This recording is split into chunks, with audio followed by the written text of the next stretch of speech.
जिथे सत्य तिथे आम्ही. नमस्कार मंडळी, तुम्ही पाहता आहात तुफान न्यूज, जिथे सत्य तिथे आम्ही.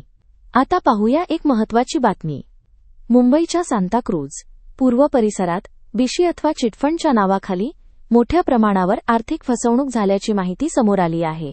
या प्रकरणात डेव्हिड जाधव नावाच्या व्यक्तीवर गंभीर आरोप करण्यात आले आहेत.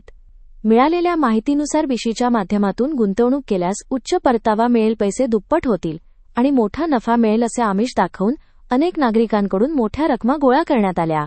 पीडितांच्या म्हणण्यानुसार सुरुवातीला काही व्यवहार व्यवस्थित करून विश्वास निर्माण करण्यात आला. त्यानंतर मोठ्या रकमा घेतल्यानंतर गुंतवणूकदारांना परतावा मिळालाच नाही. अनेकांनी असा आरोप केला आहे की बनावट हिशोब, खोट्या पावत्या आणि फेक नोंदी दाखवून त्यांना विश्वासात घेण्यात आले. तसेच एकाच वेळी अनेक बिशी गट चालवून मोठ्या प्रमाणात निधी जमा करण्यात आला. काही नागरिकांनी पैसे परत मागितल्यावर दबाव आणि धमक्यांना सामोरे जावे लागल्याचेही सांगितले आहे. पीडितांच्या माहितीनुसार या संपूर्ण प्रकरणात 100 कोटी रुपयांहून अधिक रकमेचा व्यवहार झाल्याची शक्यता असून शेकडो नागरिक या फसवणुकीचे बळी ठरले आहेत. या प्रकरणामुळे परिसरात मोठी खळबळ उडाली असून आणखी पीडित पुढे येण्याची शक्यता व्यक्त केली जात आहे.